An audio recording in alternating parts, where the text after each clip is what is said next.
Hello, I'm Micah Bestick. This is Kat Pittikelly. We're the dietitians at St. Vincent's Weight Loss Services. Today we have the top 3 healthy guidelines for this month, November 2017. In honor of Diabetes Awareness Month, these tips provide insight on the prevention and management of prediabetes and diabetes. So the first thing we want to point out before we dive into the top 3 tips is that currently 1 out of 3 Americans have prediabetes, and of those 90% are unaware that they have it.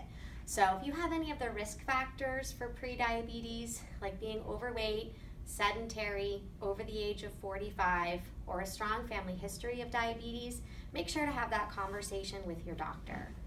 So our first tip for managing diabetes is to meal plan.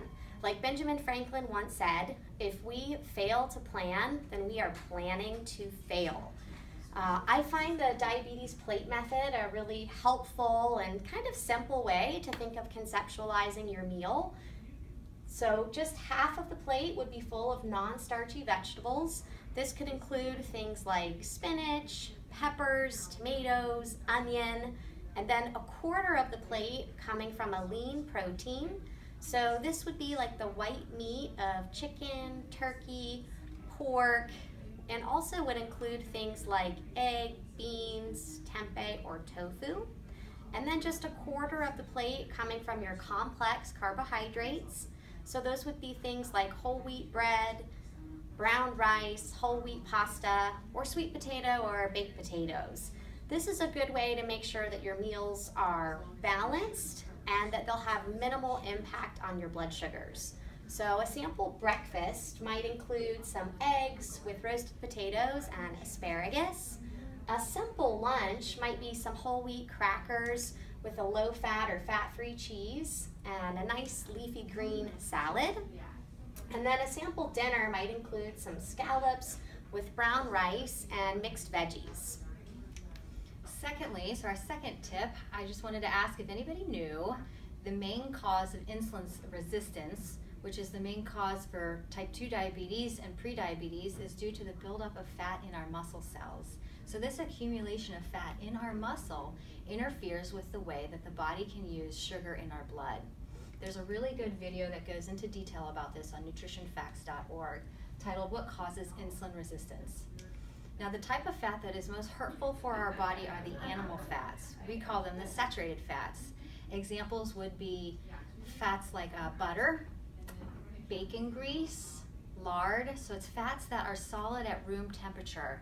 Foods that are high in saturated fat would be items like ice creams, our full-fat dairies like whole milk, full-fat cheeses, and then our fatty meats. So we're looking at like ribeye steak, chicken with the skin on it. That skin has that saturated fat in there.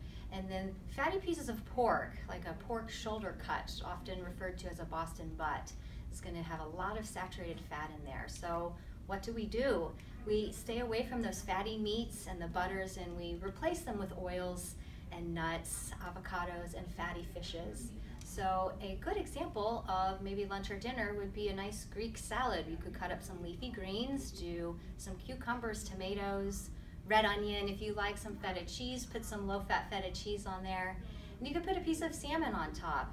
Top it off with a vinaigrette dressing. They're easy to make. Olive oil, vinegar, and your seasonings. You can do garlic, pepper, salt, just a tiny bit, and lemon, basil. Search the internet. There's a lot of recipes and they're delicious. So our third and final tip is to get moving. Many of us are aware of the benefits of exercise, ranging from burning calories to help promote weight loss to promoting heart health, boosting mood and energy levels. But did you know that exercise actually helps improve our body's insulin sensitivity? And this is something that we all tend to lose a bit of our sensitivity to insulin as we age. So make sure that you're getting in movement each day, aiming for at least 150 minutes of physical activity per week. And when I say physical activity, that doesn't have to be putting in time at the gym. You could just be going for a walk with a friend or maybe a family bike ride, whatever type of activity that you enjoy. So, in summary, our top 3 tips: make sure half of your plate has got some kind of plant on it. I say plants, meaning fruits or vegetables. And number 2, stick with those healthier fats, the nuts, the oils, avocados, and sneak in movement whenever you can. Our bodies were designed to move and not be sedentary. Stay tuned for our next month's topic in December. We will talk about the top 3 tips for having a happy, healthy holiday.